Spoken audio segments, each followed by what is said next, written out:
त्रिभुवनार्तिहराय नाथ। तुभ्यं नमः क्षितितलामलभूषणाय। तुभ्यं नमस्त्रिजगतः परमेश्वराय। तुभ्यं नमो जिनभवोदधि शोषणाय।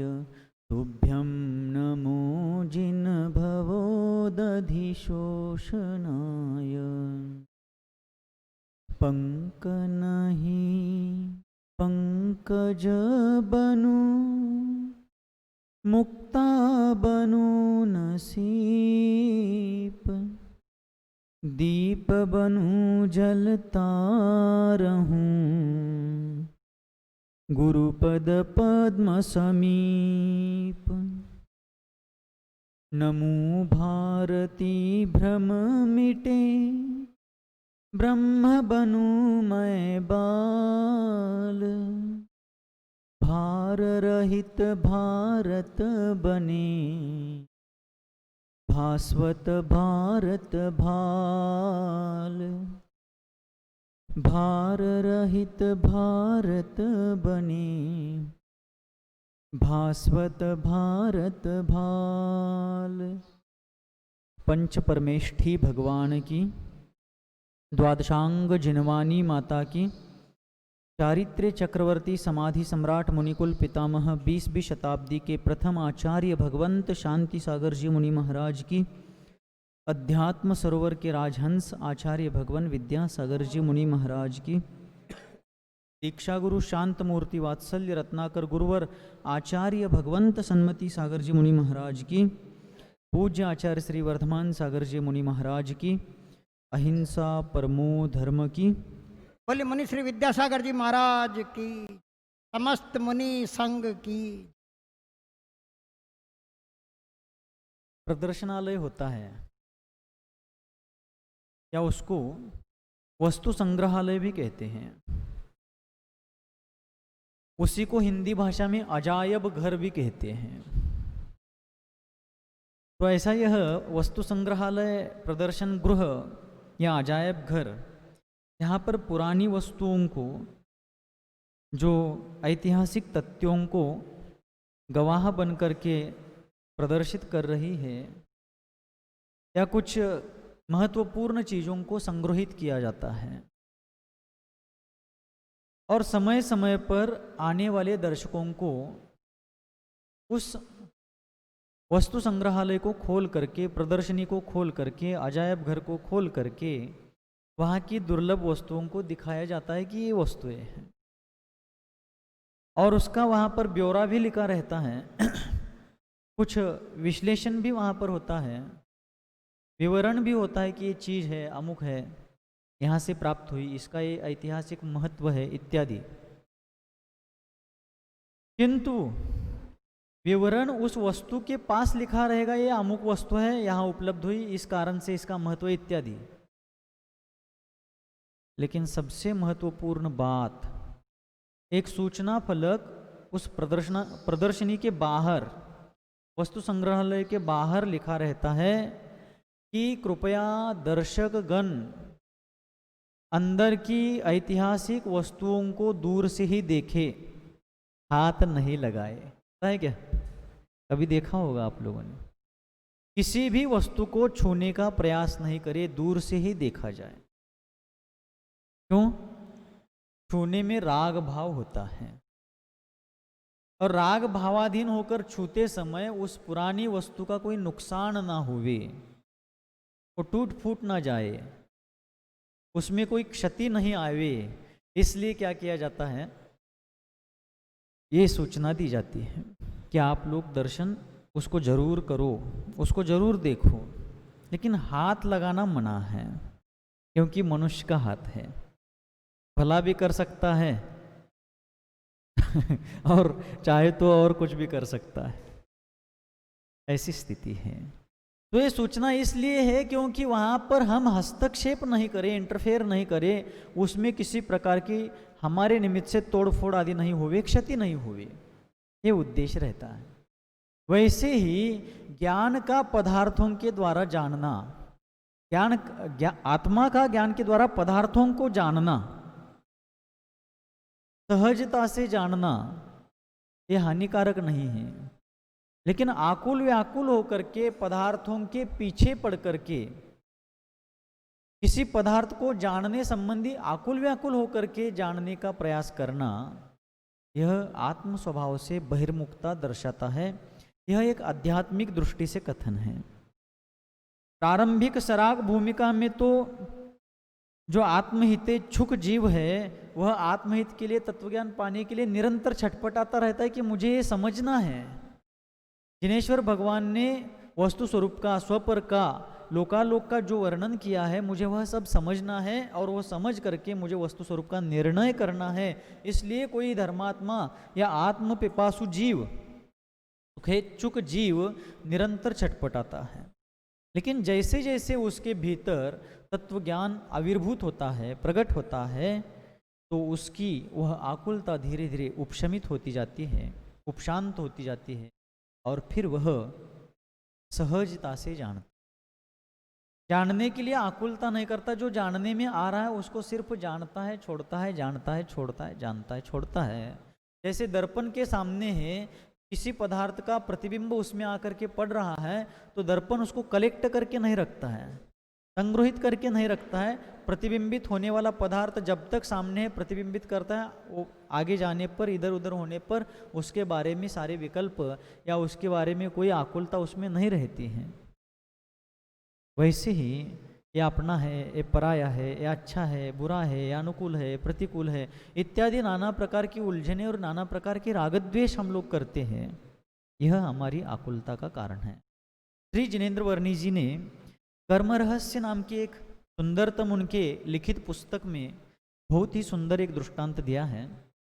आप सभी को हो सके तो जीवन में एक बार जिनेन्द्र वर्णी जी के कम से कम 5 ग्रंथ, बहुत सारे ग्रंथ हैं उनके, लेकिन एक 5 ग्रंथ है उनके, बहुत ज़्यादा बड़े नहीं हैं, लेकिन हो सके तो जरूर पढ़ना।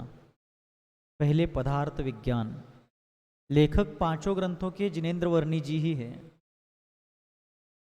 एक कुछ चयनित ग्रंथ मैं आपको बता रहा हूँ, इतने ग्रंथ भी पढ़ लिए, बाकी जीवन में और कुछ नहीं भी पढ़ पाए, लेकिन इतने ग्रंथों का ही जीवन में अध्ययन कर लिया, उसका श्रद्धान कर लिया, तो मान लो बेड़ा पार हो जाएगा। जिनेन्द्र वर्णी जी विरचित पदार्थ विज्ञान। दूसरा है शांति पथ प्रदर्शन। दूसरा कौन सा है? शांति पथ प्रदर्शन। तीसरा है कर्म सिद्धांत। चौथा है कर्म रहस्य। और 5वां सारे द्वादशांग का अमृत जिस ग्रंथ रूपी कलश में भर रखा है वह ग्रंथराज है नए दर्पण, जिनेन्द्र वर्णी जी द्वारा विरचित। पढ़ते समय ऐसा लगता है कि आज मेरा जीवन निहाल हो गया, आज मेरा जीवन कृतकृत्य हो गया, आज जीवन सफल हो गया, जीना सार्थक हो गया। ऐसे भाव उत्पन्न होते उस ग्रंथ को पढ़ते समय। वैचारिक दृष्टिकोण उदात्त और विशाल बनने लगता है। इसलिए पदार्थ विज्ञान, शांतिपथ प्रदर्शन, कर्म सिद्धांत, कर्म रहस्य और नए दर्पण, व्यवहार नए, निश्चय नए, द्रव्यार्थिक नए, पर्यायार्थिक नए, ये जीवन में कैसे लागू होते हैं, हमारे जीवन के हर क्षेत्र में नयों की उपयोगिता क्या है, इतना मार्मिक रूप से जैसे दुनिया की सबसे ज़्यादा करुणाशाली माँ भी अपने बच्चे को इतनी प्रेम से, करुणा से नहीं समझा सकती, उससे ज़्यादा जिनेन्द्र वर्णी जी हमें अत्यंत आत्मीयता से उसमें समझाते हैं। वो पढ़ते समय लगता है कि मानो वे हमें गोद में बिठाकर समझा रहे हैं। एक महान व्यक्तित्व, 20वीं शताब्दी का एक चमत्कार थे जिनेन्द्र वर्णी जी। और इन सभी ग्रंथों में कर्म सिद्धांत और कर्म रहस्य में शायद होगा नहीं होगा इतना ध्यान में नहीं आ रहा है, लेकिन बाकी तीनों ग्रंथों के शुरुआत में उन्होंने जो जैनेन्द्र सिद्धांत कोश की रचना करी है, कैसी परिस्थिति में करी है, इतना भी पढ़ेंगे तो आप चकित हो जाएंगे, इतना कष्ट किया है उन्होंने। हाँ, पूरे ग्रंथ अब पानीपत में वगैरह उसकी प्रकाशन संस्था है हरियाणा में, और नहीं हो, अगर नहीं उपलब्ध हो भी पाए तो सुना है कि वो इंटरनेट पर भी उपलब्ध हो जाते हैं। शास्त्रों को ऐसे देखा जाए तो उच्चासन पर सामने रख करके ही पढ़ना चाहिए, नेट पर पढ़ना उचित नहीं है। लेकिन उपलब्ध हो ही नहीं रहे तो उसके लाभ से वंचित रहने के बजाय जिनवानी माता से क्षमा मांगना, और मैं आपको इस प्रकार पढ़ रही हूँ लेकिन मेरा अभिनय करने का भाव नहीं है, आप ही उपलब्ध नहीं हो रहे तो मैं क्या करूँ, उनसे ही पूछना और फिर पढ़ लेना नेट से। इंटरनेट पर भी ये सारे ग्रंथ उपलब्ध हो जाते हैं, वर्णी जी के 5 ग्रंथ, और बाकी अन्य सारे ग्रंथों में एक तत्वार्थ सूत्र पढ़ लिया जाए, एक समाधि तंत्र इष्टोपदेश पढ़ लिया जाए, और दूसरा चरित्र ग्रंथ में सिर्फ चारित्र चक्रवर्ती भी पढ़ लिया जाए। वर्णी जी के 5 ग्रंथ और बाकी सारे जितने उपलब्ध होते हैं पूर्वाचार्य प्रणीत और प्रामाणिक विद्वानों के द्वारा रचित ग्रंथ जितने पढ़े कम हैं, लेकिन कम से कम इतने ग्रंथ तो जीवन में अवश्य पढ़ने चाहिए। जीवन जिसका उपादान जागृत है उसका जीवन निहाल हो जाएगा, निहाल हो जाएगा, चाहे वर्तमान में कितना ही बेहाल हो, निहाल हो जाएगा। सचमुच मैं गीता की कसम से बोल रहा हूँ कोर्ट में कहते हैं कि ना गीता कसम, मतलब अनुभव पूर्वक बोल रहा हूँ, इस अपेक्षा से कहने का तात्पर्य है, कहने का अभिप्राय है कि उनको पढ़ने से क्या आनंद आता है, जिस शांति की उपलब्धि होती है, जिस प्रकार परिणामों में एक आह्लाद आता है, उसका अनुभव बता रहा हूँ। गीता की कसम कहने का अभिप्राय है कि अनुभव बता रहा हूँ। तो वर्णी जी ने कर्म रहस्य ग्रंथ में एक उदाहरण दिया कि व्यक्ति के विचार कैसे भटकते हैं, अनियंत्रित विचार किस प्रकार भटकते हैं, उसका उन्होंने बहुत सुंदर वर्णन किया है।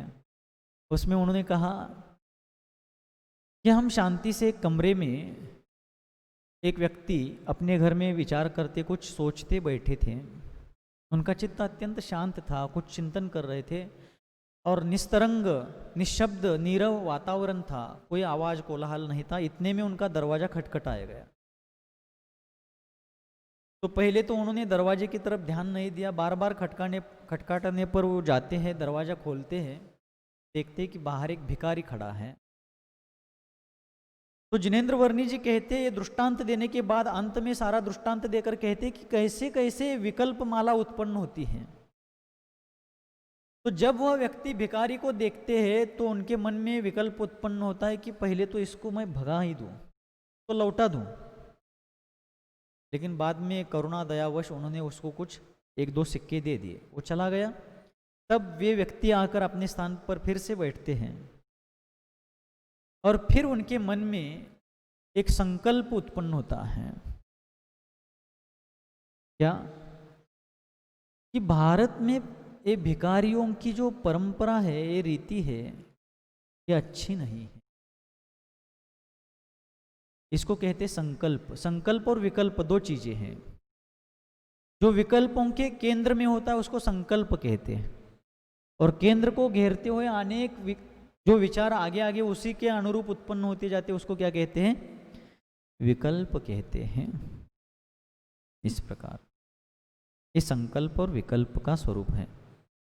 तो उनके मन में विचार आए कि भारत में भिखारियों की जो परिपाटी है उचित नहीं है, ये ठीक नहीं है। ये केंद्र में यानी प्रप्रथम उत्पन्न हुआ विचार है। और फिर उसके बाद उनका अगला पहला विकल्प उत्पन्न होता है कि भिखारियों की परंपरा कहाँ से शुरू हुई। इसको घेरते हुए अगला विकल्प उत्पन्न होता है कि भारत पहले से सोने की चिड़िया था, लेकिन विदेशियों ने इसको लूट लूट करके दशा बनाई। ये दूसरा विकल्प। तीसरा विकल्प, भारत पर सबसे पहले आक्रमण किसने किया, तो उसका उत्तर आता है भारत पर सबसे पहला विदेशी आक्रमण सिकंदर और उसका सेनापति सेल्यूकस के द्वारा होता है। फिर उसको घेरते हुए अगला विकल्प आता है कि इसके बाद किसने भारत को लूटा, तो उसमें बाबर आता है, अलाउद्दीन खिलजी आता है, जहांगीर आता है, अकबर आता है, सलीम आता है, औरंगजेब आता है। ये सब आते आते फिर और कौन कौन आए, इस विकल्प का उत्तर आता है अंग्रेज आए, पुर्तगाल से आए थे, फिरंगी आए थे, इनने भी लूटा। ईरानी लोगों ने, अफगानों ने भी लूटा। और फिर भारत तबाही के कगार पर कैसे पहुंचा? ये विकल्प जब आता है तब अंग्रेजों का जब भारत पर राज्य था, तब प्रथम विश्व युद्ध और द्वितीय विश्व युद्ध हुआ था। उस युद्ध की चपेट में भारत भी आ गया और भारत कंगाल हो गया। और आज भारत इतना पिछड़ा क्यों है? ये विकल्प आता है तो उसका उत्तर फिर से उनका मन देता है कि भ्रष्टाचार ने भारत को खोखला बना दिया है। आगे क्या होगा? तो सारा सोच करके उस व्यक्ति के मन में विकल्प आता है कि अभी तो दुनिया तृतीय विश्व युद्ध के कगार पर खड़ी है। देखो, एक व्यक्ति जो शांत चित्त से विचार करते बैठा था, एक भिखारी आया तो भिखारी भारत में कब से है, ये ठीक नहीं है, भिखारी पने की परिस्थिति क्यों आई, इस विचार से लेकर के वो तृतीय विश्व युद्ध की विभीषिका, वो विश्व युद्ध अभी संभव नहीं है, वर्तमान में तो हाल फिलहाल में तो संभव नहीं है, लेकिन ऐसा होते हुए भी वो तृतीय विश्व युद्ध की विभीषिका अपने काल्पनिक चित्रण में देख रहा है। अब उस व्यक्ति के ज्ञान में आकुलाहट उत्पन्न हुई है, इसलिए ज्ञान का पदार्थ की ओर ढुलक जाना ही परम आर्त है, पीड़ा है, और पदार्थों का ज्ञान में झलक आना ही परमार्थ क्रीड़ा है। एक दीनता के भेष में है, हार से लज्जित है, एक स्वाधीनता के देश में है, सार से सज्जित है। इसलिए अध्यात्म की उच्चतम भूमिका में ज्ञान इतना सहज हो जाता है। निर्विकल्प समाधि में जब सप्तम गुणस्थान या उससे उपरितन गुणस्थानों में मुनिजन जब ध्यान में तल्लीन हो जाते हैं, ज्ञान में प्रतिबिंबवत सारे पदार्थ सदमस्त दशा में क्रम क्रम से और सर्वज्ञ दशा में एक साथ युगपत क्या होते हैं, झलकते हैं, लेकिन उस आकुलता नहीं रहती है। तो हमारा लक्ष्य वही होना चाहिए कि हमें पूर्ण वीतरागी होना है, सर्वज्ञ होना है और संसार से मुक्त होना है। इस प्रकार कल चर्चा चली थी और पुरुष की पिटाई प्रकृति ने की, प्रकारांतर से चेतन भी उसकी चपेट में आया, यहाँ तक चर्चा हुई थी। तो लोहार ने अग्नि को नमस्कार किया, बाद में अग्नि की पिटाई हुई और उसका कारण क्या, इसकी चर्चा अपन ने करी थी। पृष्ठ क्रमांक 125 तक चर्चा आई थी। अब आगे कहते हैं, गुणी के ऊपर चोट करने पर गुणों पर प्रभाव पड़ना ही है। गुणी के ऊपर, गुणी यानी जो गुणों को धारण करता है वो गुणी, धन को धारण करता है वो धनी, ज्ञान को धारण करता है वो ज्ञानी, वैसे गुण को धारण करता है वो गुणी है।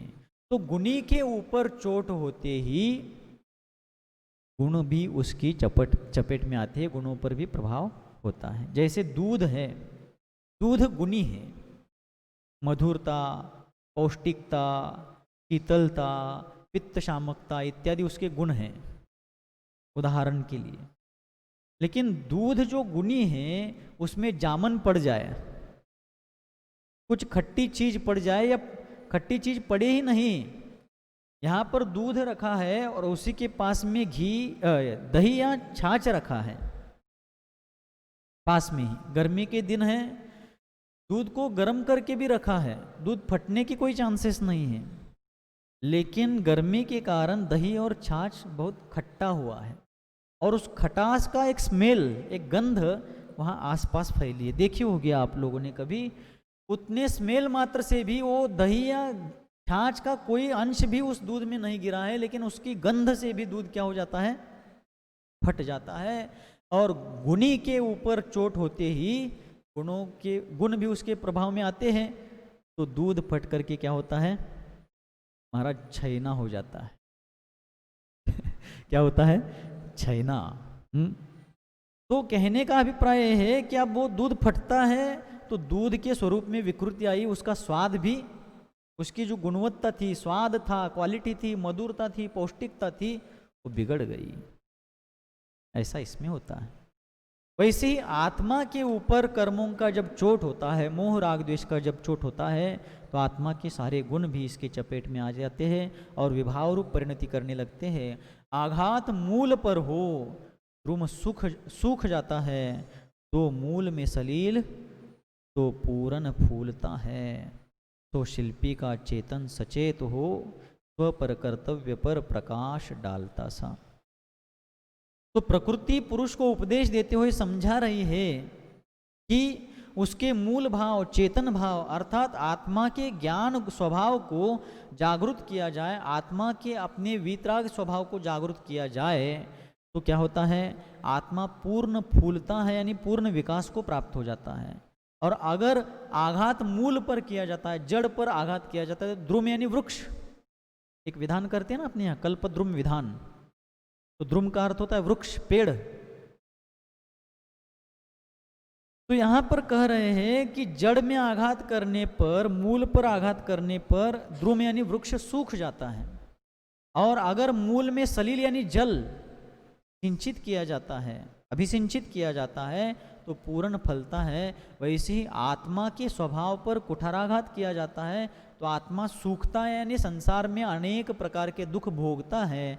और अगर आत्मा के स्वभाव को जागृत करके उसके मूल ज्ञान स्वभाव में धर्मोपदेश की सिंचाई की जाती है, तत्वोपदेश की सिंचाई की जाती है, तत्व ज्ञान उसको दिया जाता है, आत्मा रूपी वृक्ष पूर्ण फलता है, यानी मोक्ष महाफल को धारण करता है, अर्थात मुक्ति को प्राप्त होता है। आ रहा है ना समझ में? इस प्रकार आत्मा के स्वभाव पर आघात होता है तो संसार में भटकता रहता है, और उसके स्वभाव को जागरूक किया जाता है, प्रेरित किया जाता है, उसको तत्वोपदेश से पुनः अपने स्वभाव के सम्मुख किया जाता है, तो वह जीव स्वयं मुक्ति का पथिक बनते हुए मोक्ष को अथवा मोक्ष दशा को प्राप्त कर लेता है। पुरुष का प्रकृति पर नहीं, चेतन पर, चेतन का करण पर नहीं, अंतःकरण मन पर, मन का तन पर नहीं, करण गण पर, और करण गण का पर नहीं, तन पर नियंत्रण शासन हो सदा। बहुत गंभीर चर्चा है। तो यहाँ पर ये समझाते हैं कि पुरुष का प्रकृति पर नहीं, पुरुष यानी आत्मा का, आत्मा का प्रकृति यानी भौतिक पदार्थों पर नियंत्रण नहीं होवे। आज हम क्या करते हैं, भौतिक पदार्थों को अपने नियंत्रण में करने का प्रयास कर रहे हैं कि ये दुनिया की अर्थव्यवस्था हमारे नियंत्रण में होनी चाहिए, डॉलर हमारे नियंत्रण में चाहिए, और ये रुपया हमारे नियंत्रण में चाहिए, ये बाजार हमारे नियंत्रण में चाहिए, ये व्यापार हमारे नियंत्रण में चाहिए, घर परिवार हमारे नियंत्रण में चाहिए। नियंत्रण दूसरों के ऊपर करने का जो एक व्यर्थ भाव है, स्वामित्व भाव है, ये व्यर्थ है। इसलिए भौतिक जड़ पौद्गलिक पदार्थों पर आत्मा का नियंत्रण नहीं हुए। आज भौतिक विज्ञान जो है, साइंस जो है, उसकी खोज हो, उसका शोध हो, उसकी रिसर्च हो, किस पर चल रहे हैं? सारी जड़ पदार्थों पर ही, भौतिक पदार्थों पर ही चल रहा है। जीवन के ऊपर उसका कोई रिसर्च नहीं है, आत्मा के ऊपर उसका कोई शोध नहीं चल रहा है। और चल भी रहा है तो जिस मार्ग पर वो साइंस चल रहा है, विज्ञान चल रहा है, उस मार्ग से वो आत्मा तक पहुंच नहीं सकेगा। आत्म स्वरूप तक पहुंचने के लिए उस विज्ञान को वीतराग विज्ञान की शरण में आना चाहिए। केवली पण्णतम धम्मम शरणम प्रव्रजामि, यहां आना ही पड़ेगा। इसलिए पुरुष का प्रकृति पर नहीं, भौतिक पदार्थों पर नहीं, चेतन पर, आत्मा का अपनी चेतना पर नियंत्रण होना चाहिए, अपने ज्ञान दर्शन पर नियंत्रण होना चाहिए कि हमारा ज्ञान सम्यक होना चाहिए, मिथ्या नहीं। भले हमारा ज्ञान कितना है इसका कोई महत्व ज़्यादा नहीं है। मोक्ष मार्ग में ज्ञान की क्वांटिटी को ज़्यादा पूछा नहीं जाता, मोक्ष मार्ग में क्वालिटी। अंग पूर्वों का ज्ञान है लेकिन मिथ्या ज्ञान है तो संसार का हेतु है, और अष्ट प्रवचन मातृका मात्र ज्ञान है वो मोक्ष का सेतु है। अर्थात अल्प मात्र भी ज्ञान है किसी के पास, अनक्षर भी वो है, लेकिन जिनेश्वर भगवान ने जो कुछ बताया वो सत्य है, इतनी श्रद्धा है, और उसका अल्प मात्र भी ज्ञान है, वो सम्यक है, तो मुक्ति को प्राप्त करेगा। इसलिए हमारे ज्ञान को परखना चाहिए कि हमारा ज्ञान जो है सम्यक है क्या मिथ्या है। जीवादि 7 तत्वों के बारे में हमारा निर्णय यथार्थ हुआ है क्या नहीं, क्या सिर्फ हम परिभाषाएं रट रहे हैं तोते जैसा, क्या हमें एहसास हो रहा है, उसका कुछ महसूस हो रहा है कि हाँ यही जीव, ये जो मैं अनुभव में आ रहा हूँ स्वयं के, यही मैं हूँ।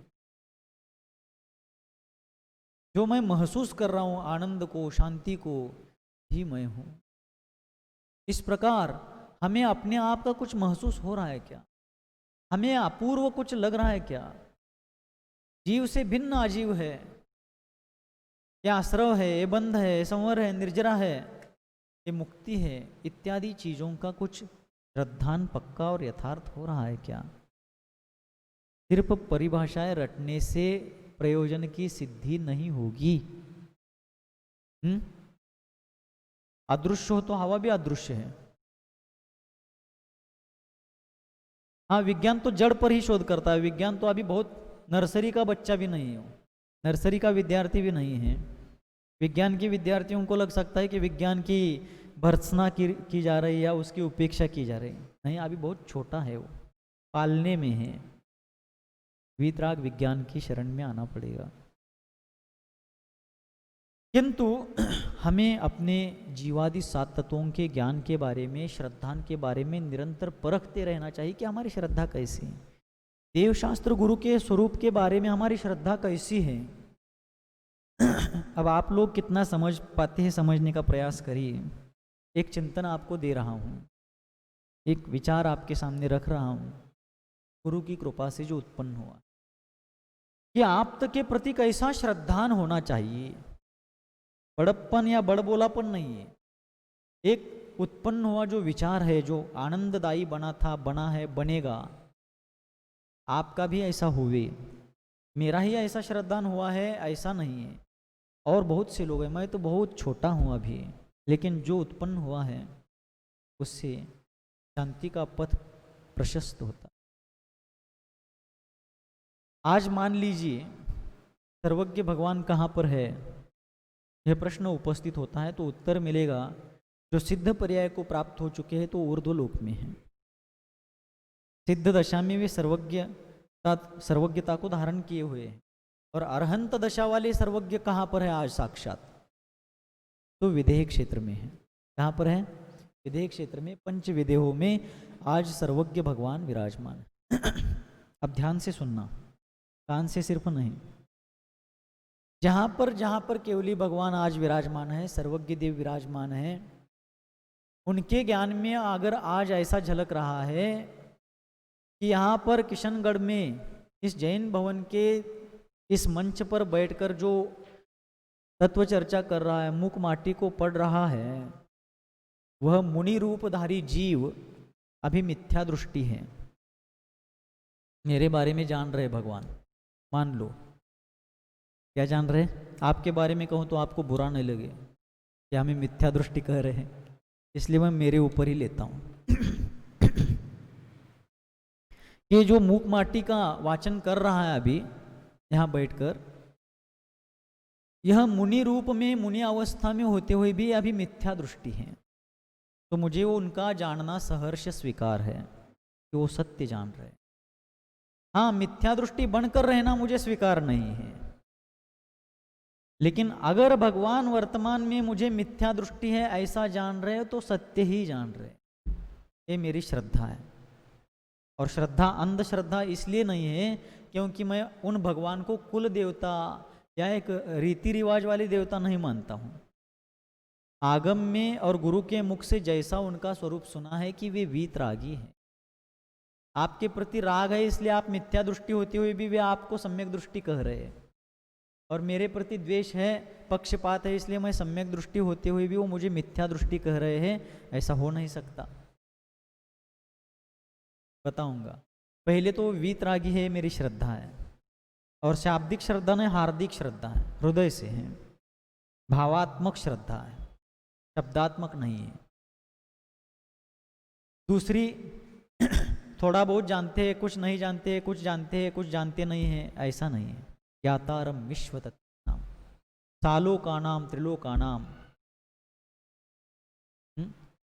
उनके जानने से भूत भविष्य वर्तमान, अधोलोक, मध्यलोक, ऊर्ध्वलोक, लोक अलोक, चेतन अचेतन, शुद्ध अशुद्ध, मूर्त अमूर्त, सूक्ष्म बादर, कुछ भी बचा नहीं। युगपत जानन्ति सर्वज्ञाः सर्वेषामपि सभी द्रव्यों को, सभी गुणों को, सभी पर्यायों को युगपत जानते हैं। तो मैं भी उसमें आ गया उनके जानने में, इसलिए मुझे भी वो जान ही रहे हैं। और तीसरी बात है वे हितोपदेशी है। मुझे अगर वे मेरे बारे में वहाँ समोचरण में कल्पना मैं करता हूँ कि किसी ने पूछा है कि कोई देव पूछ रहा है उनको कि यहाँ बैठा हुआ है मुनि रूपधारी सम्यक दृष्टि है क्या मिथ्या दृष्टि है, तो भगवान की दिव्य ध्वनि में खिरा है अभी मिथ्या दृष्टि है। तो मुझे दुख इसलिए नहीं हो रहा है उनके कहने से, क्योंकि वे पक्षपाती नहीं हैं, अज्ञानी नहीं हैं और अहित कहने वाले नहीं हैं, हित की ही बात करने वाले। अब अगर उनके प्रति मेरी इतनी अटूट श्रद्धा है तो मैं कैसे मिथ्या दृष्टि हूं? सिर्फ हमारे भगवान हैं, बचपन से दादा दादी नाना नानी बड़े लोगों ने सिखाया कि इन्हीं को नमोस्तु करना है, वितरागी है या हमारे जैनों के देवता है, इन्हीं को नमस्कार करो। इतना करने से नहीं चलेगा।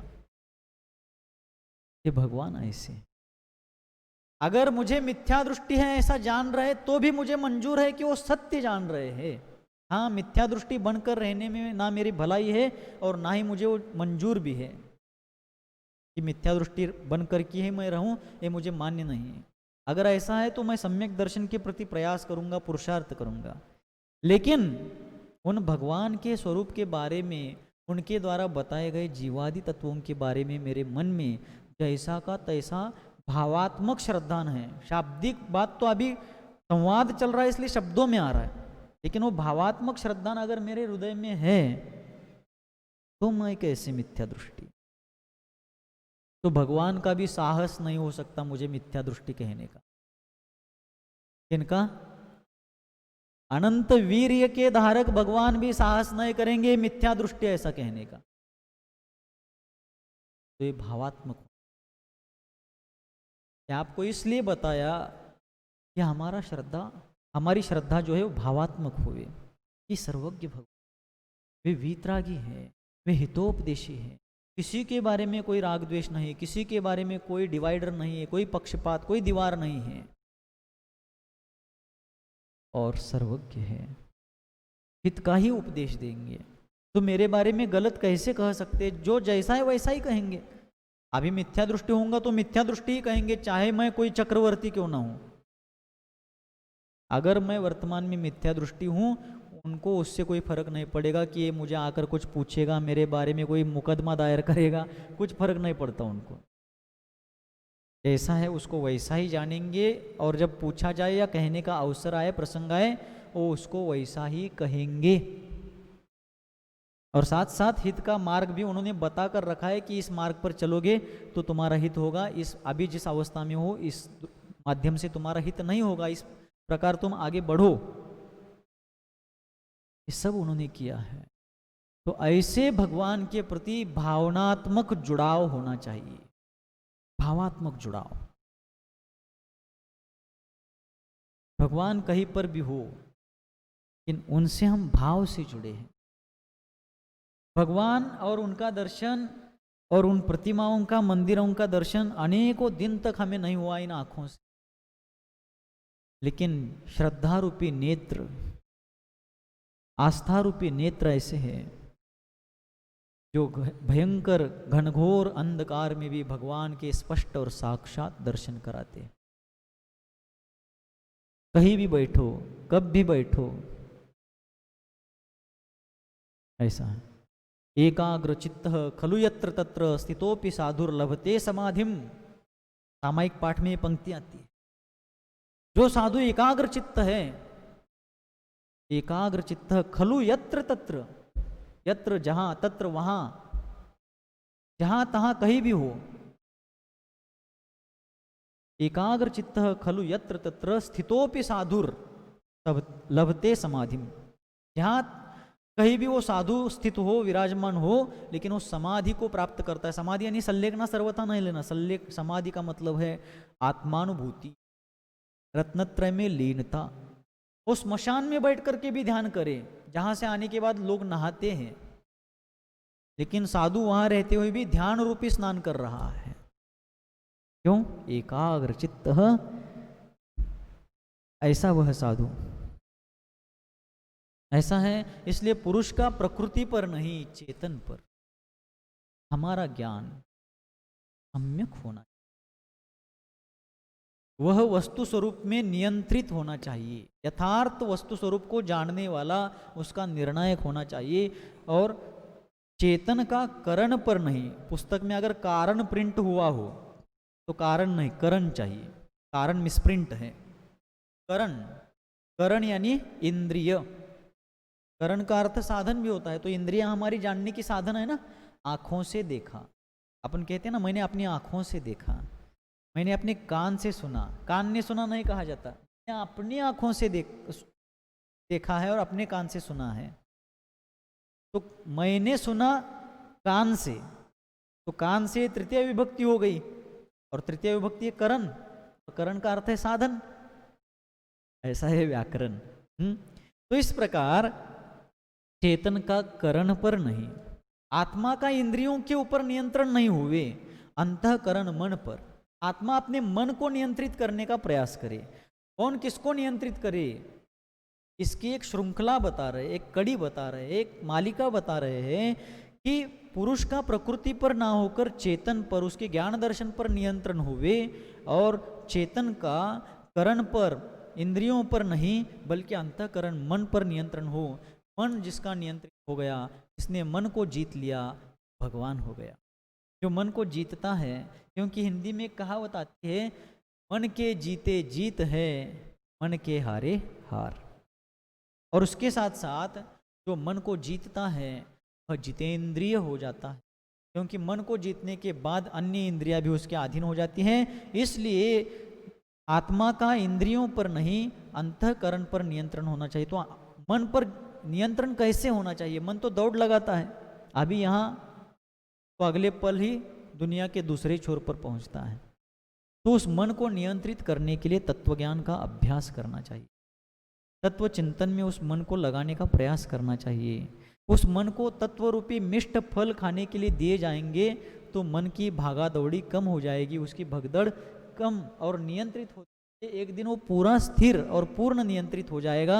और पूर्ण नियंत्रित मन ही शुक्ल ध्यान की पर्याय को धारण करेगा और अंतर मुहूर्त में एक शपक श्रेणी के माध्यम से कैवल्य ज्योति को प्रज्वलित कर देगा, अर्थात केवल ज्ञान प्रगटा देगा।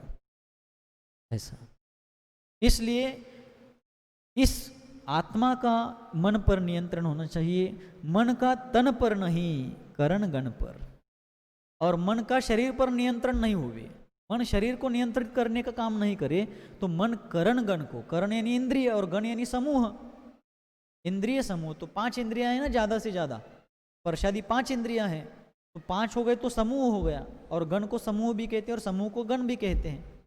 ऐसा, तो मन इंद्रियों को नियंत्रित करे। आज क्या है, अमुक अमुक है, तो आज मुझे अमुक पदार्थ खाना है। ये इच्छा जीभ में उत्पन्न नहीं हो रही है, ये इच्छा मन में उत्पन्न हो रही है। ओम शांति, ओम शांति।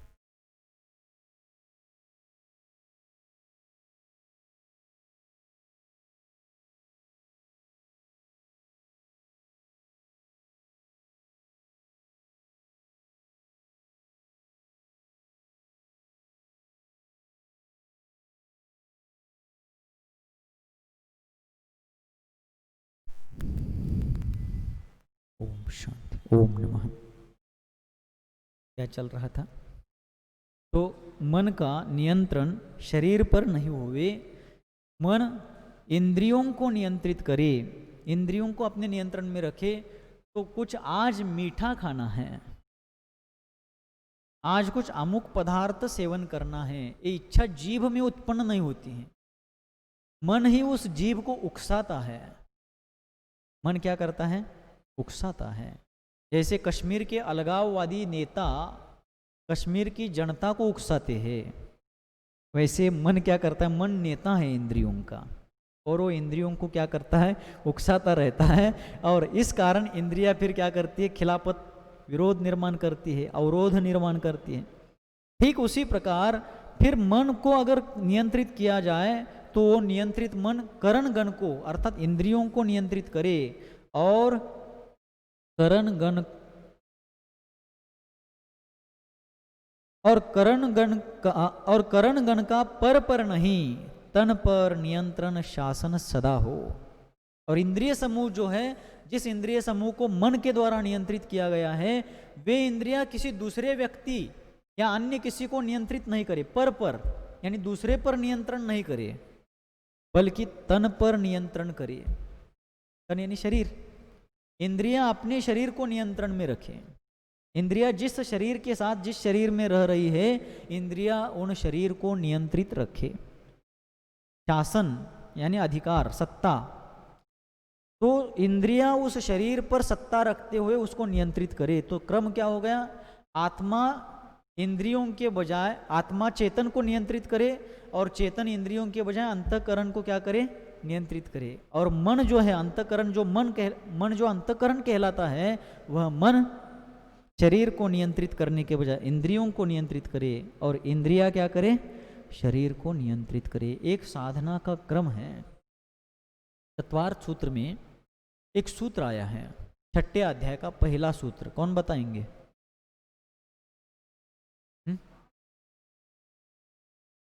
बहुत ही होशियार लोग हैं, किशनगढ़ है ना।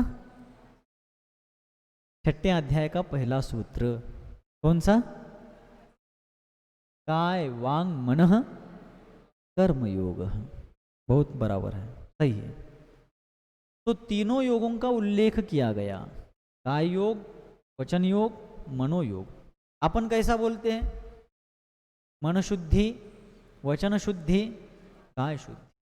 मनोयोग, वचन योग, काय योग। लेकिन सूत्र उमा स्वामी महाराज कह रहे, कुंद कुंद आचार्य के शिष्य, तत्वार्थ सूत्र के रचयिता, काय वांग मन कर्म योग। अब इसमें क्या राज है महाराज? जानत नहीं या, मालूम नहीं या। बुंदेलखंडी में और एक शब्द कहते हैं वहां के लोग, जो समझ में नहीं आ रहा है, ऊंसा ही जा रहा हो। ऊंसा ही यानी ऊपर ऊपर से जा रहा है। तो आपको भी ऊंसा ही हो रहा है क्या? क्या अंदर अंदर हो रहा है? तो काय वांग मनः कर्म योग, इस सूत्र में क्या रहस्य है? कर्म यानी क्रिया। उस सूत्र में जो कर्म शब्द आया है उसका अर्थ लेना है क्रिया। काय वांग यानी, काय यानी शरीर, वांग यानी वचन, और मन यानी मन। कर्म यानी क्रिया। मन वचन काय की, या काय वचन मन की क्रिया को योग कहते हैं। हलन चलन को, क्रिया यानी हलन चलन को योग कहते हैं। ये सामान्य अर्थ हो गया। और दो गहरे रहस्य छिपे हैं, निकाले जाए तो निकलते हैं। काय, संसार में अनादिकाल से भटकते हुए जीव अनंत, प्रारंभिक अनंत काल तक ये जीव एकेंद्रीय दशा में रहा, तब इसके पास सिर्फ काय योग ही था। एकेंद्रियों को वचन योग और मनोयोग नहीं होते। एक अर्थ हो गया। फिर बाद में जब ये त्रस पर्याय, द्विइंद्रिय आदि त्रस पर्याय में आया, तो काय के साथ साथ वांग, वचन योग। द्विइंद्रिय से लेकर असंगी पंचेंद्रिय तक के जीवों को अनुभय वचन होता है, इसलिए वचन योग आ गया। और फिर जब कभी बहुत दुर्लभता से प्राप्त इसको संगीपना मन प्राप्त हुआ, तो मनोयोग हुआ। एक क्रम भी इसमें की दुर्लभता दर्शना का एक रहस्य भी इसमें छिपा है। और महत्वपूर्ण बात यह है कि प्रारंभिक साधना के क्षेत्र में पहले शरीर को नियंत्रित किया जाता है, फिर मौन के द्वारा वाणी को नियंत्रित किया जाता है, और फिर धीरे धीरे तत्व चिंतन के माध्यम से मन को क्या किया जाता है? नियंत्रित किया जाता है। ये भी इसमें छिपा है। इसलिए यहाँ पर इंद्रियों का दूसरे किसी पर नियंत्रण ना हो करके, जिस शरीर के साथ वे इंद्रियां रहती हैं उस शरीर पर वे नियंत्रण रखें, किंतु तन शासित ही हो, किसी का भी वह शासक नियंता न हो, भोग्य होने से। तन यानी शरीर, शरीर शासित ही होना चाहिए। शासित यानी नियंत्रित, अनुशासित कहते हैं ना। अनुशासन, अनुशासक और अनुशासित, तीन शब्द है। अनुशासन यानी एक विशिष्ट रूल, नियमावली, नियंत्रण। अनुशासक यानी जो स्वयं पर और अपने साथ साथ अन्य लोगों को भी नियंत्रित करने वाला, जैसे आचार्य परमेष्ठी हैं। पंचाचार का पालन स्वयं करते हैं, उस अनुशासन में स्वयं रहते हैं और शिष्यों को रखते हैं। और शासित या अनुशासित, जिसको नियंत्रित किया जा रहा है वो अनुशासित है। ऐसा शिष्य की व्याख्या करते हुए पूज्यपाद महाराज कहते हैं शासितुम योग्य शिष्य, जो शासित करने योग्य है, अनुशासित यानी नियंत्रित करने योग्य है, मोक्ष मार्ग में जिसको नियंत्रित करके आगे बढ़ाने योग्य जो है ऐसा। तो इस प्रकार शरीर जो है वो शासित ही हो, शरीर नियंत्रित हो, नियंत्रक नहीं किसी भी परिस्थिति में, और किसी का भी वो शासक नहीं बने, नियंत्रक नहीं बने, नियंता यानी किसी के जीवन का निर्धारक नहीं बने। कौन? शरीर। शरीर तो हमेशा आत्मा के नियंत्रण में रहे, क्योंकि आत्मा का नियंत्रण मन पर है, मन का नियंत्रण इंद्रियों पर है और इंद्रियों का नियंत्रण शरीर पर है। तो टोटल मिलाकर मूल नियंत्रक कौन हो गया? आत्मा हो गया। इसलिए जो शरीर है, शरीर स्वयं हमेशा नियंत्रण में रखा जाए, शरीर किसी का नियंत्रक नहीं बने। क्यों? भोग्य होने से। भोग्य होने से इसका मतलब ये है कि हम शरीर से काम लेते हैं, अर्थात शरीर हमारे सेवक जैसा है। शरीर को हम भोगते हैं, इसका मतलब शरीर से हम काम लेते हैं, शरीर से हम अपने प्रयोजनों की सिद्धि करते हैं, साधना आदि के क्षेत्र में भी उस शरीर का साधन के रूप में उपयोग करते हैं। इसलिए शरीर नियंत्रण में रहे, नियंत्रक नहीं बने, यह बात यहाँ पर कही गई। और सर्वे सर्वा शासक हो पुरुष, गुणों का समूह गुणी, संवेदक भोक्ता होने से। भोग्य और भोक्ता दो चीजें हैं। भोग्य यानी जो भोगने योग्य है वो भोग्य कहलाता है, भोग्य शब्द का अर्थ है भोगने योग्य, और भोक्ता शब्द का अर्थ है भोगने वाला। ऐसा तो सर्वे सर्वा शासक हो पुरुष, पुरुष यानी आत्मा, आत्मा जो है वो सर्वे सर्वा है, और ऐसा सर्वे सर्वा जो पुरुष आत्मा है वही शासक हो, मन का भी शासक हो, इंद्रियों का भी हो, शरीर का भी हो, क्योंकि वो क्या है? वह आत्मा गुणों का समूह गुणी है, अनंत गुणों का समूह, अनंत गुणों को धारण करने वाला वह आत्मा है, और संवेदक है। संवेदक यानी संवेदन करने वाला। संवेदक का अर्थ क्या है?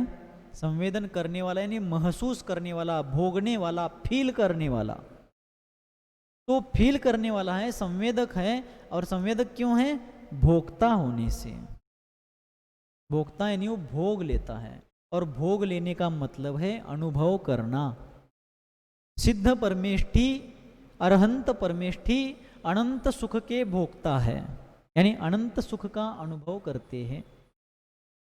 संसारी प्राणी पंचेंद्रिय विषय कषायों का भोक्ता है, या सुख दुख का भोक्ता है, यानी महसूस करने वाला, अनुभव करने वाला है। इसलिए सभी का शासक, सभी का यानी आप सभी का ऐसा नहीं लेकर के, मन का, चेतना का, इंद्रियों का और शरीर का, इन सभी का शासक आत्मा ही हुए, अर्थात आत्मा इन सभी को नियंत्रण में रखे, क्योंकि वो संवेदक है, वो चेतनमयी है, ज्ञान दर्शनमयी है, हित अहित, स्व पर, धर्म अधर्म, संसार मोक्ष, इन सभी चीज़ों का विवेक उसके पास अवश्य में है। इसलिए वह आत्मा क्या करे? स्वयं सर्वे सर्वा होने से शासक बने, किंतु शरीर किसी का भी शासक नहीं बने। चेतन की क्रियावती शक्ति, समझ में आ रहा है ना? क्या जरा जरा टेंशन भी आ रहा है? कहानी बताऊं क्या एक राजा रानी की? बताऊं? बताऊंगा, कहानी भी बताऊंगा, लेकिन अपने यहाँ कहानी जरा लेट आती है ब्रेक के बाद आती है, क्योंकि हमें कहानी भी तो सुननी है, लेकिन इसके साथ तत्व का निर्णय करना है। अमृतचंद्र जी महाराज ने कहा है समयसार कलश में, अयि कथम अपि मृत्वा तत्व कौतूहली सन। अयि एक अव्यय है जो अत्यंत कोमलता से संबोधन किया जाने वाला अव्यय है। तो उसमें कहा गया इस पंक्ति में अमृतचंद्र महाराज के द्वारा, कथम अपि, कैसे भी। कथम का अर्थ कैसे होता है? कथम भी अव्यय है और अपि भी अव्यय है। अपि का अर्थ होता है भी, ऐसा भी, वैसा भी, तो भी के अर्थ में अपि आता है, और कथम का अर्थ है कैसे, कैसे भी। कथम अपि यानी कैसे भी, मृत्वा, मर करके भी, तत्व कौतूहली सन, तत्व ज्ञान का कौतूहल जगाओ, तत्व ज्ञान को प्राप्त करने की जिज्ञासा जगाओ। उसमें ये कह रहे आचार्य महाराज इस पंक्ति में कि एक तरफ जीवन रखा है और एक तरफ तत्व ज्ञान रखा है। अगर आप जीवन चाहेंगे तो तत्व ज्ञान नहीं मिलेगा, और तत्व ज्ञान चाहेंगे तो जीवन नहीं मिलेगा। ऐसे अगर शर्त रखी गई है तो आप किसको चुनेंगे? महाराज तत्व ज्ञान लेने से क्या फायदा? और रूखा सूखा कोरी बातें, अध्यात्म की नीरस बातें। जिसकी दृष्टि ही नीरस है उसको अध्यात्म नीरस लगता है। व्याकरण जो है, कितने लोग व्याकरण पढ़ने में इसलिए टालम टाल करते हैं क्योंकि उनको नीरस लगता है। लेकिन जब मैं व्याकरण की चीज पढ़ता हूँ या कोई जिज्ञासा रख करके पढ़ना चाहता है तब पढ़ाता हूँ, तब बच्चे कंप्यूटर पर या मोबाइल पर गेम खेलते समय बच्चों को कैसा लगता है? मुझे व्याकरण में वैसा लगता है। क्यों? इसका रूप ऐसे कैसे बना, देवयो हो कैसे बना, देवानाम कैसे बना, देवेशु कैसे बना, भू भव भवती कैसे बना, चर चरती कैसे बना, नी नय नयती कैसे बना। सूत्र लगा करके रूप की सिद्धि करने में इतना जबरदस्त उसमें होता है। रुचि चाहिए, क्या चाहिए? इंटरेस्ट हो, कोई चीज़ नीरस नहीं है। वैसे ही अध्यात्म जो हमारे आत्महित का विषय है, शाश्वत सुख प्रदायक है, जो तत्व ज्ञान, उसके बारे में रुचि होनी चाहिए। तो अमृतचंद्र महाराज कहते हैं अगर मृत्यु का मोल चुका करके, जीवन को ठुकरा करके तत्व ज्ञान प्राप्त होना हो तो मृत्यु को स्वीकार करो, लेकिन तत्व ज्ञान हासिल करो। क्यों? उस तत्व ज्ञान के अभाव में ही आज तक अनंत बार जन्म मरण का दुख भोगा जा चुका है, और आज भी अगर उस तत्व ज्ञान को प्राप्त नहीं करेंगे तो भविष्य में भी अनंत बार उस जन्म मरण को भोगना पड़ेगा। आज एक बार आप तत्व ज्ञान प्राप्त करो, इस संसार से पार हो जाओगे। श्री वीरसेन आचार्य ऐसे आचार्य कि जिनका नाम लेना भी हमारे जीवन का एक सौभाग्य है। उनके व्यक्तित्व का उल्लेख और वर्णन करना अपने बस की बात नहीं है, लेकिन उनका नाम लेने के लिए आज हम समर्थ हो रहे हैं, यही हमारे जीवन का सौभाग्य है।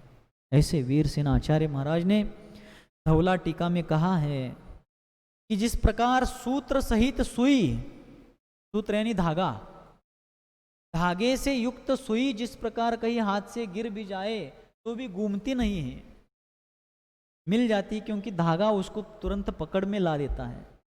सूत्र सहित सुई जिस प्रकार घूमती नहीं है, वैसे ही सूत्र सहित जीव संसार में भटकता नहीं। सूत्र यानी तत्वार्थ सूत्र, जिनागम का सूत्र। जिसके पास जिनागम का सूत्र है वो संसार में नहीं भटकेगा।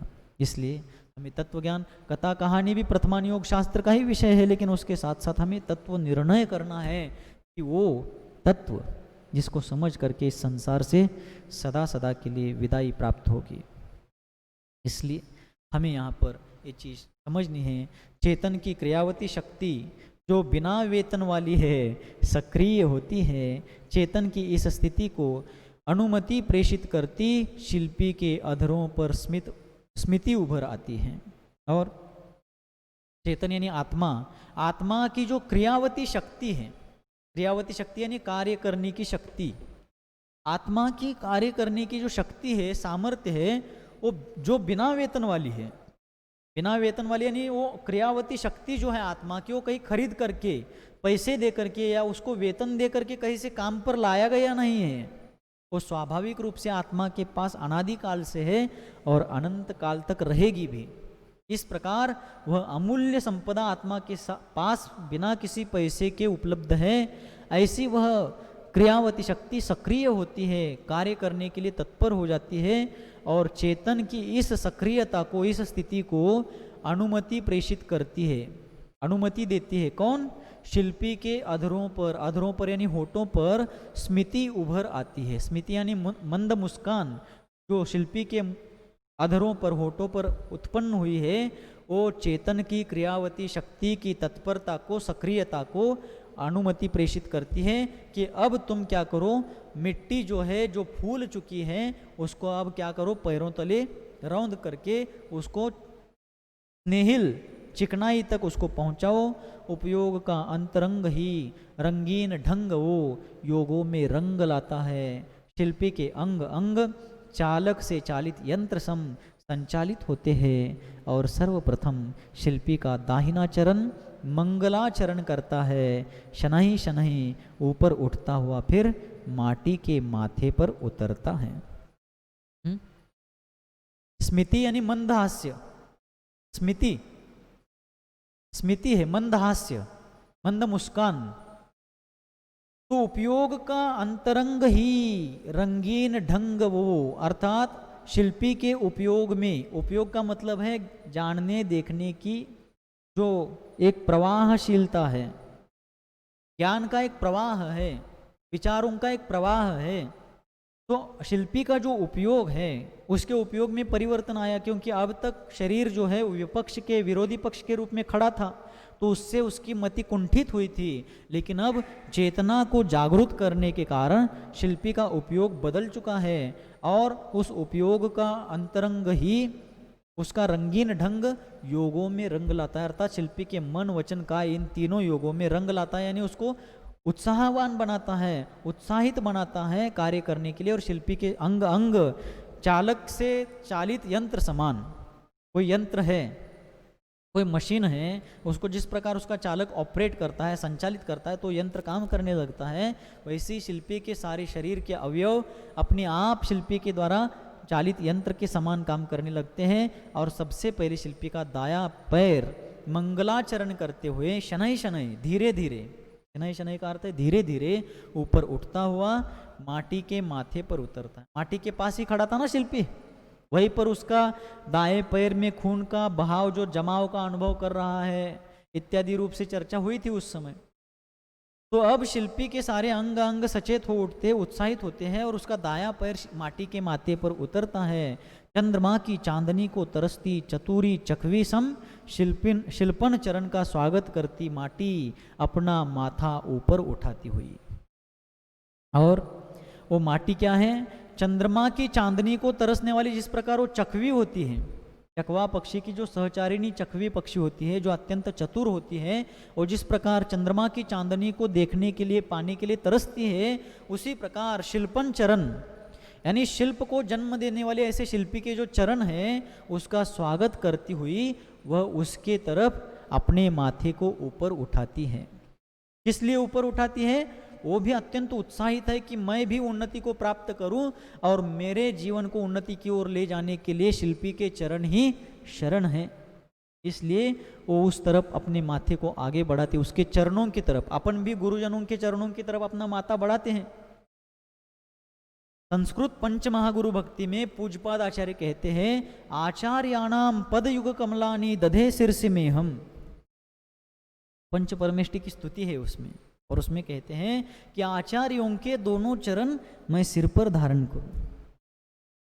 वैसे ही माटी भी क्या कर रही है? शिल्पी जो गुरु का प्रतीक है, माटी जो भव्य जीव का प्रतीक है, जैसे समर्पित शिष्य कभी मिले तो साक्षात अपने गुरु के चरणों को अपने माथे पर रख लेता है और उस आनंद की अनुभूति करता है, उस आनंद से अनुभूत होता है। उसका उस घटना का स्मरण होते हुए मैंने ऐसा किया था, इसका स्मरण होने पर भी उसको आनंद की प्राप्ति होती है। मुझे भाग्य मिला था, इसका आनंद उसको जीवन भर आनंद देता है। वैसे ही ये माटी भी अपने गुरु कुंभकार के तरफ उसके चरण अपने माथे पर लेने के लिए अपना माथा ऊपर उठाती है। ऊपरी नीचे की ओर, निचली ऊपर की ओर झटपट झटपट सी उल्टी पलटी जाती है माटी। और शिल्पी क्या करता है? दोनों पैरों से अब माटी को रौंदने की क्रिया प्रारंभ करता है। ऊपर की नीचे, नीचे की ऊपर माटी उल्टी पलटी होती जाती है। शिल्पी के पदों ने अनुभव किया, असंभव को संभव किया सम लगा, लगा यह मृदुता का परस पार पर परख रहा है। परम पुरुष को कही जो परस की पकड़ से परे हैं। और माटी को छूते समय, उसकी कोमलता को स्पर्श करते समय शिल्पी के पैरों को ऐसा महसूस हो रहा है, अनुभव हो रहा है कि असंभव को संभव किया सम लग रहा है। जो असंभव सा है, इम्पॉसिबल है, अशक्य है, उसको पॉसिबल किए जैसा, संभव किए जैसा लग रहा है। कि शिल्पी को ऐसा लगा कि ये मृदुता का जो स्पर्श है ये पार पर परख रहा है, यानी अपने अंत को स्पर्श कर रहा है। मृदुता इससे ज़्यादा इसके आगे और कोई मृदुता हो ही नहीं सकती, इस प्रकार का वो अनुभव कर रहा है। और उसको ऐसा लग रहा है कि परम पुरुष को कही जो परस की पकड़ से परे है उसको ही परख रहा है। परम पुरुष यानी सिद्ध भगवान जो परस की पकड़ से परे है, परस यानी स्पर्श की पकड़ से परे है। अरहंत भगवान को फिर भी स्पर्श किया जा सकता है, समूह शरण में साक्षात हो या मंदिरों में मूर्ति के रूप में हो तो भी उनको स्पर्श किया जा सकता है। क्यों? अरहंत भगवान सशरीरी है और सशरीरी होने से उनमें स्पर्श किया जा सकता है। लेकिन सिद्ध भगवान जो है देहातीत विदेह अवस्था को प्राप्त हुए हैं, उनको हम हाथ से छू नहीं सकते। फिर भी शिल्पी को लग रहा है कि इस माटी की कोमलता को छूकर मानो मुझे ऐसा लग रहा है कि स्पर्श से परे स्पर्शातीत सिद्ध भगवान को ही मानो मैं क्या कर रहा हूँ, स्पर्श कर रहा हूँ। यहाँ पर मखमल मार्दव का मान मर मिटा सा लगा। मखमल जो होता है एक विशिष्ट प्रकार का वस्त्र होता है जिसको अपनी कोमलता पर बहुत मान होता है, अहंकार होता है कि मैं बहुत ज़्यादा कोमल हूँ, उसका मान भी मर मिट गया माटी के मृदुता के सामने। यानी माटी की मृदुता इतनी बढ़ चुकी है। आम्र मंजुल मंजरी कोमल कोमलों की मसरूनता भूल चुकी अपनी अस्मिता। यहाँ पर अपने उपहास को सहन नहीं करती, लज्जा की घूंघट में छुपी जा रही है और कुछ कुछ कोपवती हो आई है, अन्यथा उसकी बाहरी पतली त्वचा हल्की रक्त रंजिता लाल क्यों है? देखो कवि का कौशल्य। आम्र मंजुल मंजरी, आम का पेड़ है और बसंत ऋतु के पहले जो पतझड़ हो जाते हैं और उसके बाद नए नए पत्तों के कोंपल फूट जाते हैं और मंजरी भी उसमें आ जाती है। तो उस समय जो कोंपल फूटते हैं उनका वर्ण लाल लाल होता है, आप लोगों ने कभी देखा होगा। बाद में पूर्ण बड़े पत्ते होने पर तो हरे हो जाते हैं, लेकिन कोंपलों के रूप में जब वे रहते हैं तब कैसे रहते हैं? लाल लाल रहते हैं। तो उन कोमल कोंपलों की मसरूनता यानी मुलायमता, कोमलता, उन कोमल कोंपलों की मुलायमता भी अपनी अस्मिता को यहाँ पर भूल चुकी है। उनको अपने ऊपर जो अस्मिता अभिमान था कि हम बहुत कोमल है, उसको माटी की कोमलता देखकर वो भी अपनी कोमलता का अभिमान भूल चुके हैं, अपने उपहास को सहन नहीं करती। और ये माटी की कोमलता हमारी कोमलता का मानो उपहास ही कर रही है, ऐसे उन कोमलों को मानो लग रहा है और लज्जा की घूंघट में छुपी जा रही है और शर्मा रही है। वो उसको शर्म आ रही है, किसको? कोमलों को, कि हमें आज तक अभिमान था कि हम ही सबसे ज़्यादा कोमल है, लेकिन माटी की कोमलता ने हमें जीत लिया है। अब वो शर्मा रहे हैं, हमने व्यर्थ अभिमान किया ऐसा शर्मा रहे हैं और मान को ठेस पहुंचने के कारण उन कोमलों में कुछ कुछ कोपवती हो आई है। कोपवती यानी क्रोधित, उन कोमलों को कुछ कुछ क्रोध आ रहा है, अन्यथा उसकी बाहरी पतली त्वचा हल्की रक्त रंजिता लाल क्यों है? कोमलों की लालिमा को पकड़कर आचार्य महाराज ने अर्थ निकाला है कि उसको क्रोध आ रहा है इसलिए तो लाल हो रही है। किसी व्यक्ति को जब क्रोध आता है तब वो क्या होता है? लाल होता है ना, उसके नेत्र में लालिमा आ जाती है। चैत्य भक्ति में पूज्यपाद आचार्य महाराज कहते हैं, अताम्र नयनोत्पल सकल कोप वन्नेर जयात। अरहंत भगवान की स्तुति करते हुए कहते हैं, भगवान आपके नेत्र कैसे हैं? अताम्र, लाल नहीं है। क्यों लाल नहीं है आपके? सकल कोप वन्नेर जयात। सकल यानी संपूर्ण, कोप यानी क्रोध, वन्नी यानी अग्नि, जयात यानी जीतने से। संपूर्ण क्रोध रूपी अग्नि को आपने जीत लिया है, इसलिए आपके नेत्रों में अब लालिमा नहीं आती। भगवान के स्वरूप की महिमा देखो, शरीर के स्वरूप की भी महिमा देखो। भगवान के परम औदारिक शरीर की, उनके होठ लाल होते हैं लेकिन आंखों में लालिमा नहीं होती, और हमारे होठ सफेद होते हैं और आंखें लाल होती हैं। सफेद होठों को छिपाने के लिए फिर लोग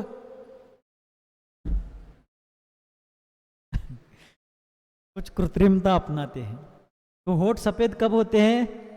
जब शरीर में खून जल जाता है, क्रोध के कारण, दुर्बलता के कारण, रोगीपना के कारण खून जलता है, तब होठ सफेद होते हैं और आंखें लाल होती हैं।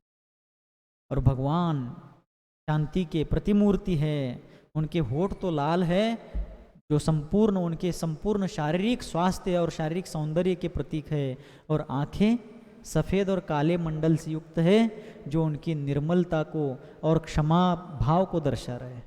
इसलिए अताम्र नयनोत्पल सकल कोप वन्हेर जयात, ऐसा है भगवान का स्वरूप। तो भगवान का दर्शन करते समय उनके एक एक अंग उपांग को देख करके एक एक संदेश हमें प्राप्त करना चाहिए, सीखना चाहिए। समय बहुत हो चुका है। अब हाँ, अस्मिता है ना, अभिमान, एक गर्व। तो हम लोग भगवान के स्वरूप को देख करके उन्हीं जैसा बनने का प्रयास करें, जिनके हृदय रूपी पद्म सरोवर से विश्वव्यापी वात्सल्य की लोक कल्याणकारिणी धर्म गंगा सर्वजन सुखाय और सर्वजन हिताय इस लोकोत्तर भावना से निरंतर और निर्व्याज रूप से बहती है, जो वर्तमान धर्मतीर्थादिनायक भगवान सन्मतिनाथ के लघुनंदन हैं, जो चारित्र्य चक्रवर्ती समाधि सम्राट आचार्य भगवंत शांति सागर जी महामुनिराज के मूल संघ आचार्य परंपरा के आभूषण स्वरूप है, जो हमारे जीवन के सर्वे सर्वा भाग्य विधाता है, जिनका जीवन मानवता की प्रतिमूर्ति और उदारता का उदाहरण है, मूलाचार ही जिनका साधन है और समय सार ही जिनका साध्य है, जो धर्मरथ के समर्थ सारथी है और भगवान की तरह ही जिनके भीतर क्षमा का आविर्भाव होता जा रहा है, ऐसे आचार्य भगवंत गुरुदेव सन्मति सागर जी यतिपति के समान सभी की मति सन्मति हो और सभी की गति पंचम गति हो, मोक्ष गति हो। इस प्रकार की मंगलमय भावना प्रार्थना गुरुदेव सन्मति सागर जी महाराज के त्रिभुवन सुंदर लोक पूज्य चरण कमल में व्यक्त करते हुए वाणी को विराम देता हूँ। बोलिए शांत मूर्ति वात्सल्य रत्नाकर गुरुवर आचार्य भगवंत सन्मति सागर जी मुनि महाराज की। बोधि समाधि परिणाम शुद्धि स्वात्मोपलब्धि